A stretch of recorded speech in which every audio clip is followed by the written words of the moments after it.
Well, Joe Bellingham's gone up to his brother there, Jude Bellingham. This was a little bit earlier on.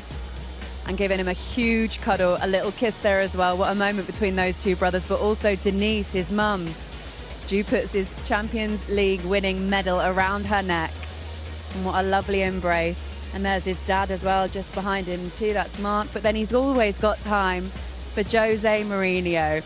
He pinpointed him out of the crowd. He walked all the way across the pitch and he said, "Can my mum have a photo?"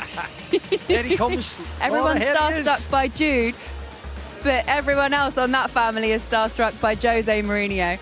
And of course, he allowed him to have that moment. Sorry about that, my mum's fancy. You just said my mum's fancied him for years. Well, there's her photo. I'm not sure what means more to her tonight. The fact that her son won the Champions League or the fact that she got a photo with Jose. Honestly, it'll be close. Jude, thank you for joining us. I know that you've got so much celebrating to do with your family behind you, but just sum up that moment for us.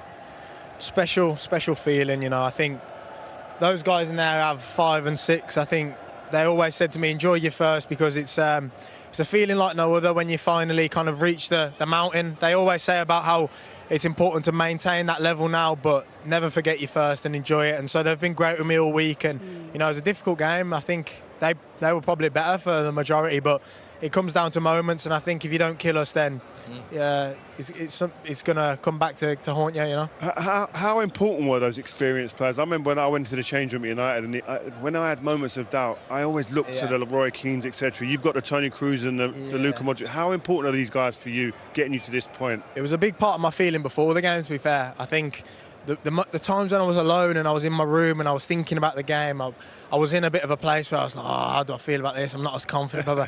And then you come down for dinner and you see them playing cards, you see them messing about, talking about, and you think, oh, God, they've got me. Do you know what I mean? So, in the end, a great result, and obviously champions of Europe. So, can't get better than that. It's a nice ring to it, isn't it? I know, yeah. I know. Treble winner? Yeah. Well, I won't call it a treble. Next year, maybe. But, you know, we missed out on one.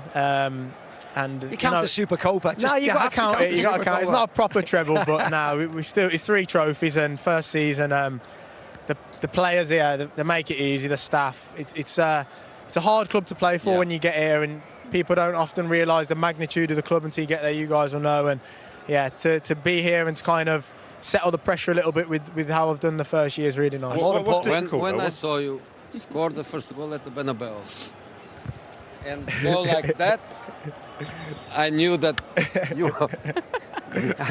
were there. Well, just explain a little bit more detail about what's difficult for anybody who has, like, these guys have been in there, you're in there. I'm one of many that hasn't. What details of what is that difficult at moments? I mean, I think we're from kind of 3 different eras of Real Madrid, and I think we'd all probably say the same thing about the pressure. It's a lot when you're in the club. There is this bubble of the players and the staff, but outside of that, you do feel like it's kind of the world on top of you. You know, I'll never forget. You know, stuff happens in training, and in 5 minutes after the session, it's out in the media and things like that. And you know, that's the reason why playing for this club and winning for this club is so rewarding, because you know you hold that pressure, you absorb it, and then moments like this is when you can really enjoy and kind of settle until it starts again next summer. And going out into Madrid, what's that like for you? I mean, you're superstar status now. You're a young kid, but I'm thinking you can't be going out anywhere without like security because people are just roadblocks for you. It's difficult, but I think the people are really loving, to be honest. They come up to you, they kiss you on the face, give you a load of hugs. Honestly, it's not go for coffee, and they never want to let me pay, things like that. And you know, I'd like that. Yeah. My mum loves it. My mum loves it. But that's a massive part of settling in, when you can adjust not only as a player but as a person as well. The language, things like that. Do you know when you're going to meet up with England? I mean, have you got time to go back, go to the town hall, Estebeles? Can you go and enjoy yourself? Yeah, so we're doing all that tomorrow. I think we're going back straight away. We're doing all that tomorrow, and then I go back with the national team on the 8th. So I've got a bit of time to rest and relax. I think I need to listen to my body as well a bit in this week. You know, I'm sure there'll be a lot of celebrating. I hope so. Yeah. What type of celebrate? Are you a dancer? Are you what are you? Not really. A sick karaoke man? It depends what's inside me, to be fair. When you know what I mean, I think I'm going to need something a little bit stronger than Lucasade tonight. We'll see how it goes. Because we saw you lot chucking him up in the air, and I tell you what, it worried us a little bit. High did he go? Bumps. It really did. I don't even think he expected to go that high. But just a word on your manager and how much he's guided you. Yeah. amazing. I think he's unlocked a part of my game that I probably didn't know I had to this level, and I think that's the thing about world-class coaches. You know, yourself, when you hear players talk about them, it's not only the respect that they give them as coaches, but as players, they make you realise really how good you can be. They test the limits of your potential, and every day it's like being at school again when you feel like you're learning something new every day, and I think that shows in my game this year. One other thing, just to take it away from today a little bit. How much are you looking forward to the likes of Kylian Mbappe coming through the doors here? We don't know for certain. Yeah, we don't know for certain. We know. Come on, guys. But if that was to happen, would be amazing. You know, a player like him. You see tonight, I think it's the only little thing that maybe we're missing in terms of that clinical 9, and I think if he was to come and give us that, we'd be in a really, really great place. He'd take us to another level, and yeah, one of the best players in the world, clearly. Wow. Could I also get a word on Toni Kroos? So you will say goodbye to him at Real Madrid. Since you've been here, in the short time that you've been here, how influential has he been on you as well?